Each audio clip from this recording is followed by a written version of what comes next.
This particular thing is called unit bias. It's a well-known cognitive bias, and it's studied in psychology from a number of different perspectives. It's not just the I want to own one Bitcoin.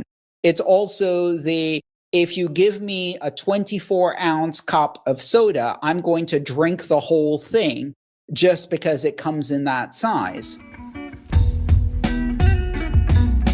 Bitcoin is hot stuff. Amidst this current bull market, we've seen a rush of new users who, like most new users, sort of have no clue what's going on. And one question in particular comes up a whole lot that I wanted to talk about today. What do I do if I can't afford one Bitcoin? I'm Adam B. Levine, and this is Speaking of Bitcoin. Today, as always, I'm joined by the other host of the show, Andreas M. Antonopoulos. Hello. Stephanie Murphy. Hi. And Jonathan Mohan. Hey, hey. Thanks to all the hosts and to you, the listener, for sitting in on today's session.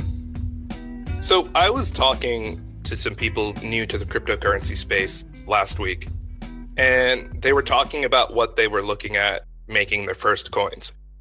And they said that Bitcoin just cost too much, that it was too expensive, that even if they agreed with all of the fundamental values, the changes that'll happen in the world, how Bitcoin is a hedge for that, and that Bitcoin was going to, let's say, 3x or 5x in the next 10 years, and that they saw all of that as real, that they just didn't feel like transferring their wealth into something that they would never have one of, that they would never have one Bitcoin, that even if they spent a decade doing everything they could, they would only ever have less than one Bitcoin as like a failure state, as something that like emotionally they couldn't get past.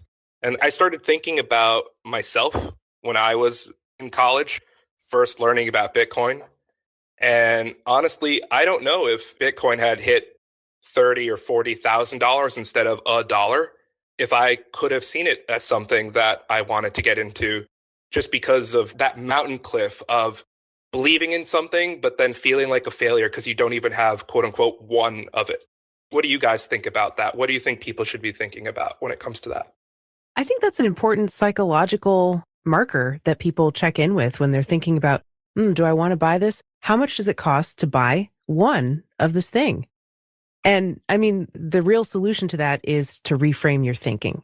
There's other units to measure Bitcoin in. Lots of wallets denominate their balances in milibits now, which is a 1,000th of a Bitcoin. And you can change that in the settings. And so, if you could afford 1 milibitcoin, would you buy that?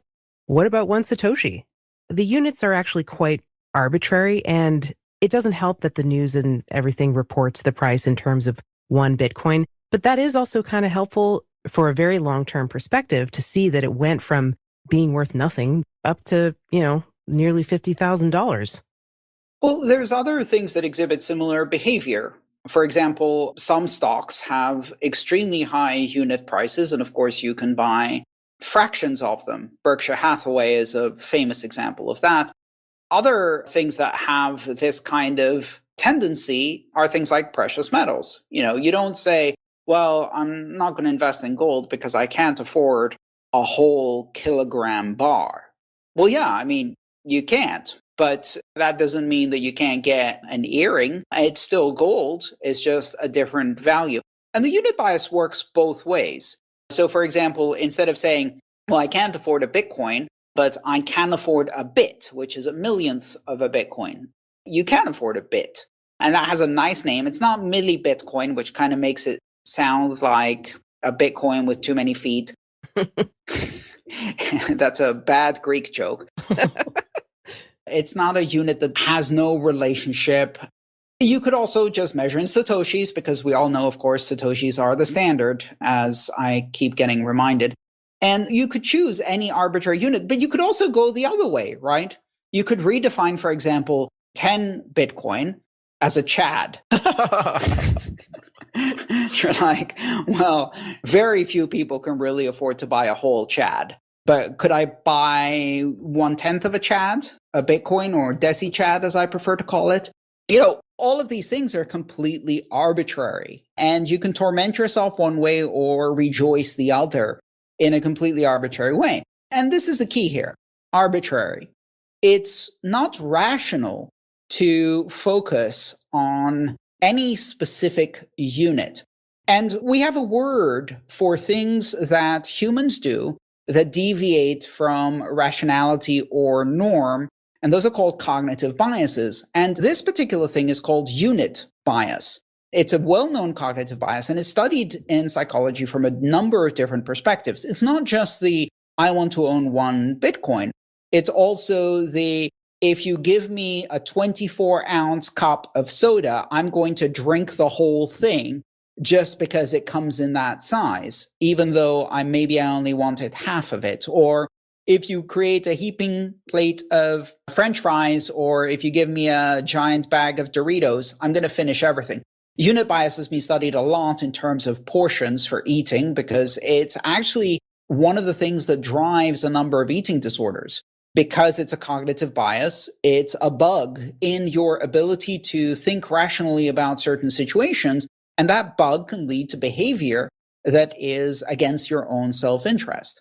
And so this is a normal thing to have unit bias. And sometimes it expresses itself in hilarious ways. Like, for example, to Jonathan's example of people saying, well, I can't buy a whole Bitcoin, you get the opposite, which is people who bought into Doge and are looking at it at 6 cents and going, yeah, we can get it to $1. What's $1? Well, allow me to answer that. What's $1? What you don't understand, dear sir, is that there are 129 billion Doge, and they are produced at a rate of, 1.4 million a day? And so to get Doge to $1, its total market capitalization would have to reach $135 billion, or basically where Ethereum was last week. Now, I don't know how you measure the utility of Doge. And even if you think Ethereum is a shitcoin, well, not that bad. So this unit bias can work in really bizarre ways. It not only causes people to think that Bitcoin is expensive, it also causes them to think that XRP or Doge or other coins that are sub-dollar are not only cheap, but that they have the ability to multiply orders of magnitude when, if you do the market capitalization math, it simply isn't true. And that's something that works against the interests of a lot of new investors who don't do that math. I would also point out that there's a lot of psychology about the number zero. There's actually an entire book called Zero, which is fascinating. But like, as a monkey lizard brain species, we're deeply uncomfortable with the concept of zero and things that are pre the number one. It's a cultural bias. It goes back forever. We don't even count our children at zero. We say, oh, that child's 3 months, that child's 8 months. We never even say, oh, well, he's 0 years old. So it's funny, just the natural inclination to fear the idea of zero. And I'm not saying it's rational. I'm saying I would be a part of that community 10 years ago, where if I looked at Bitcoin and I knew that if I put every dollar I had in it for the next 5 years, I would only ever see 0.25, that I would just be focusing on the zero and not the 0.25. Okay, pet peeve. People who show off their mathematical skill by continuing to count their baby in months long after its first year. No, I'm sorry, Bob. Your kid is not 57 months old, and I am not going to try to divide that by 12. Hey folks, Adam B. Levine here. This week we're trying something a little new I want to talk to you about. If you're paying attention to crypto these days, you've probably seen the growing excitement around collectible tokens known as NFTs. As longtime listeners will know, we've been talking about these sorts of collectibles since 2014, and it's super cool to see them begin their long journey towards the mainstream. Okay, so personal excitement aside, here's what's up. Over the next several months, the host and I will be creating a series of collectible NFT tokens using pictures, sounds, video, and some exciting new stuff too from our early Bitcoin archives. I'm also pleased to share that today we're releasing our very first collectible NFT. It's set up in a no-reserve auction over at the Rarible Marketplace. You'll find the item link in the show notes of this episode, so you can check it out and place a bid or let us know what you think. And now, back to the show. So, another side of this whole numbers thing is, let's just take a second to recognize how crazy the price of Bitcoin actually is. It's not to say that it's not deserved. It's not to say that it won't go higher, but it is to say that I'm looking at our old tip wallet. This was not the early tip wallet, which I think would be just crazy to look at this point. But we opened up a tip wallet very briefly in late 2018 through early 2019. We got 5 tips. We have 0.0059 BTC. So we don't even have 0.01 BTC in there. And that wallet has $279 in it. So a past guest of the show, Lamar Wilson, has been on Clubhouse a lot talking to new users. And one of the things that he's trying to push people towards is acquiring 0.01 Bitcoin or 1 million Satoshis, or making you a Satoshi millionaire, as they say. And again, like at current prices, that's, about $400 right now, maybe $450, something like that. And it just feels like a lot of money for not a lot of the Bitcoin. And I know intellectually that that's the cost of Bitcoin right now, but it even feels like that to me. So like we've talked about this whole revaluation concept in the past, right? The idea, and these efforts have been underway since the price of Bitcoin hit like $1,000, right? They're not particularly a lot of people arguing for them publicly anymore. But there was a time when the push towards the milibit or some type of smaller denomination that wouldn't actually change the number of Bitcoin that are out there, but would change what we think of as the normal unit. Because I mean, honestly, again, like with Bitcoin at near $50,000, like that becomes a little unwieldy, it feels like, to think about. And so I kind of only can think about Bitcoin in dollar terms these days. If I need to spend something, I have to think about how much money do I need to spend, not how much Bitcoin, right? Then my wallet figures out how much Bitcoin. So I mean, like, what do you guys think about the possibility of like a redenomination in terms of how we think about it, even if there's no protocol level change? You know what I would suggest for people who feel that it's a lot of money for not a lot of Bitcoin? I would suggest don't expect your Bitcoin to be worth the same amount of money. And one thing that you can do if you want Bitcoin, but you don't necessarily want to put money in it because you're not sure if it will have the same value in some period of time, is to work for it or to get it as part of some kind of reward or for free or something like that. There's a lot of ways you can get $5 worth of Bitcoin by signing up for things, or maybe someone will just give it to you at a meetup or something like that. I think a lot of people who got their first Bitcoins that way will pass on the love, and sort of keep the tradition going. Another way is to work for it, right? Like if you're any kind of freelancer, which a lot of people are these days, you can find clients who are willing to pay you with cryptocurrency. And then it sort of feels like, okay, at least I didn't take an amount of dollars and change it into Bitcoin, and then it's actually worth less dollars, so it feels like some of my money went away. So what you were describing just now, Adam, I think I want to dive in a tiny bit more to that. The idea that 47,000 or whatever it is right now is a lot, is expensive, right? So we talked about unit bias, which is a cognitive bias, but another really interesting psychological phenomenon is anchoring. And anchoring is really, really important in business negotiations, but also in individual negotiations. So if you're trying to place a bet with your friend, or you're trying to buy a bicycle or sell a house or whatever, if you blurt out a number, the other person will anchor on that number. And then if you offer them substantially less, they will feel that they've lost or missed out. And if you offer them substantially more, they'll feel that they've gained or won something. Whereas in fact, ultimately, the price is the price that you actually paid, not the number you blurted out the first time, which is why one of the first things you learn in business is don't blurt out the number. Because what you do is you anchor the negotiation, and then that can end very, very badly. Or if you're going to do that, do so in a way that's going to anchor it very nicely for your benefit. So you're like, oh, this burrito? Yeah, I mean, I wouldn't take anything less than $50,000. $50,000 for a burrito? Are you kidding me? Listen, you're my good friend. I'll give it for you for $500 instead. And like, oh man, what a deal. Just a second ago, that was worth $50,000. You're telling me you'll give it to me for just $500? You must be a really good friend. So the bottom line is anchoring is really powerful. So just as much as looking at this current price of Bitcoin and going, oh, that's really expensive, what it also does is it re-anchors your perception of value. Because if at this point I was to tell you, hey, what would you think if you could buy Bitcoin at $12,000? You'd be like, oh man, that's really cheap. But if I said that to you 8 months ago, you wouldn't think so. And so what's happened over this time is that when price appreciation happens rapidly, your anchor drags behind. The price is so much higher than where you were anchored before that it seems very big. But as it goes up, your anchor does drag. And so then it gradually increases far beyond where it used to be. And so then when it moves in the opposite direction, you see it in the opposite way as well. And this is a really interesting phenomenon that relates to unit bias, but is a completely different psychological bias that occurs. It's sort of like the Bitcoin reverse of like a very old grandparent who still thinks $5 is a lot of money. Like, I remember once when I was 16, I was shoveling snow, and I learned the hard way, always negotiate before you shovel rather than after. So there's this very old lady, and she said, I'll take care of you. And I said, okay.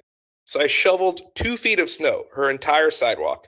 After about 40 minutes of shoveling, I get back to her, and she says, here you go. And she gave me $10. I don't think she was that cheap. I don't think she was a bad person. I just think she was that old that she's that type of person who believes that like $10 was still 1970s $10. I mean, you got your money's worth, Jonathan. You know, like it was a valuable lesson for you about negotiating in advance. You know, it's doubled the life later, and I still remember this lady's life lesson in finance. So. Yeah. I love imagining a scenario where a couple decades have passed and many of us Bitcoin OGs, the old fogies of Bitcoin, are now grandparents, and we let our grandchildren run a chore or errand of some kind, and the kid comes to us like, look, Grandpa, I mowed the entire lawn. And I'm like, okay, kid. Here's a milibit. Go enjoy a soda or something. And the kid comes back with a Lambo.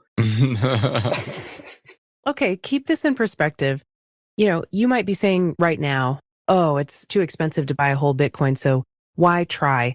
You know, see if you can overcome that, because if you can buy 1 milibit or even a few Satoshis, you know, in the future, people are going to be saying, oh my gosh, a milibit is too expensive, you know. It's all in how you look at it, and it's in your perspective. And so, you know, if you can put $10 and turn it into Bitcoin, if you can take 10 cents or $1, turn it into Bitcoin, that's great. Maybe you won't be able to move it with transaction fees for 10 cents, but maybe you can do it on the Lightning Network. The point is, if you can just put a little bit into Bitcoin, you know, I remember the days when Bitcoin was hovering around $6 to $12 or something like that. And it went up to 12 or 13, and people were saying, oh, it's too expensive now. I should have bought it when it was 6.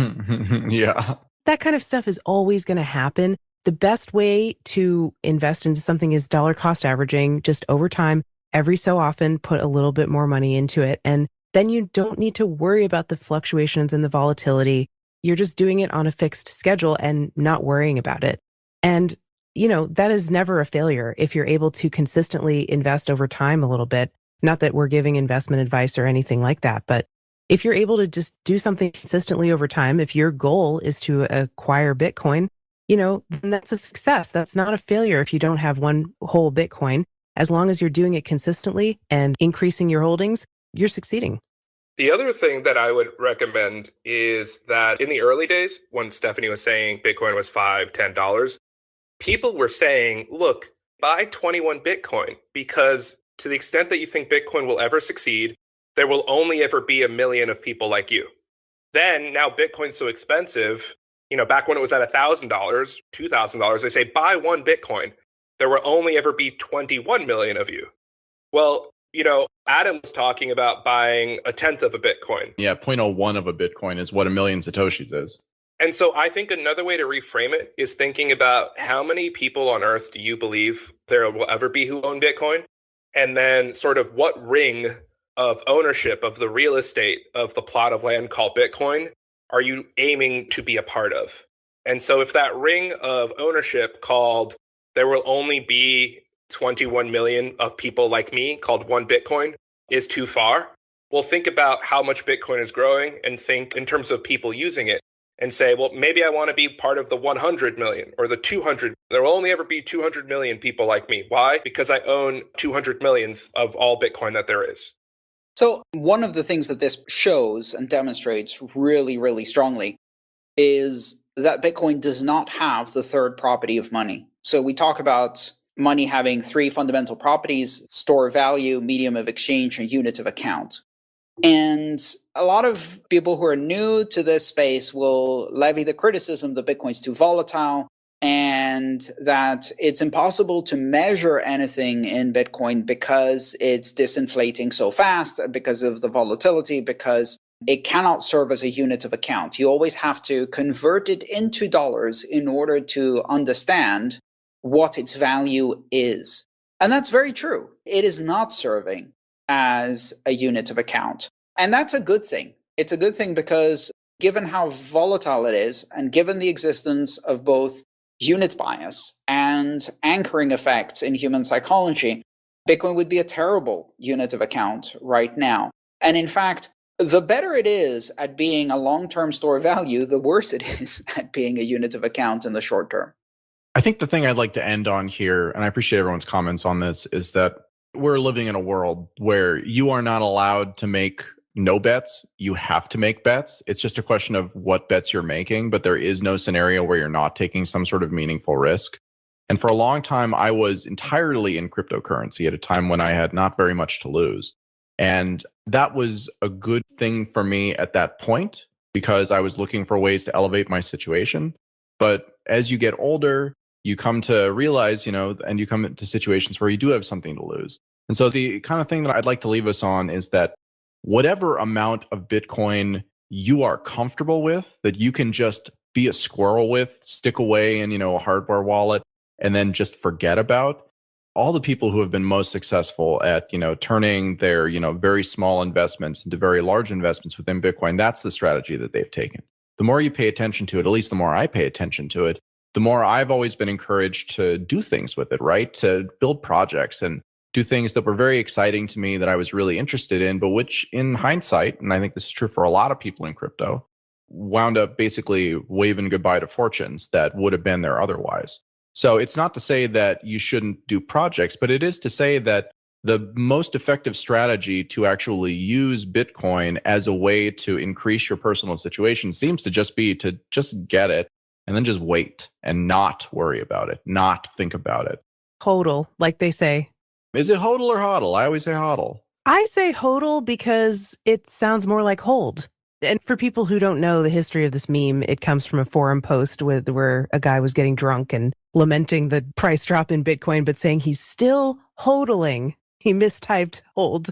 I don't think you can be a pronunciation Nazi if you've already failed to be a spelling Nazi.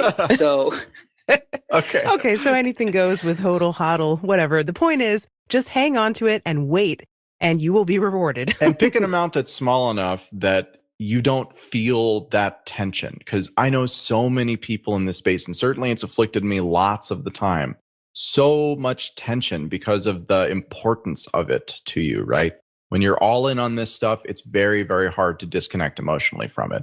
And again, like I always wanted to work entirely in Bitcoin. I'm glad I have all that stuff. But at the same time, it is a totally valid path to just, again, like take a little bit of money that you frankly don't need for anything else and use that as the way that you essentially hitch your wagon to this thing, right? Because ultimately, if Bitcoin does what at this point it looks like it is in the process of doing, then even having incredibly small amounts, even having 0.01 of a Bitcoin or, a million Satoshis will wind up being a substantial amount at the point that this thing is done. Now, it may never happen, right? There's lots of scenarios where this does not wind up like that and Bitcoin winds up as a failed experiment. But if you are a person who is thinking about this, you're new to the space, you're thinking, what is a reasonable expectation? Then that, again, the 0.01 Bitcoin, the million Satoshis, I actually think that's a really good goal that, is very achievable for most people in the kind of modern era, while at the same time, giving them a ticket such that if this thing does continue to do what it's doing, that you are part of it. But the comfort, I think that's, again, the important part that I want to emphasize. So you definitely don't need one Bitcoin. You need whatever amount of Bitcoin you are comfortable with. And that's a wrap on another episode of Speaking of Bitcoin. Today's show featured Stephanie Murphy, Andreas M. Antonopoulos, Jonathan Mohan, and Adam B. Levine. This episode is edited by Jonas and featured music by Jared Rubens. If you have any questions or comments, send us an email, and this is a new email address, adam@speakingofbitcoin.show or adam@sobshow.com. We'll see you next time.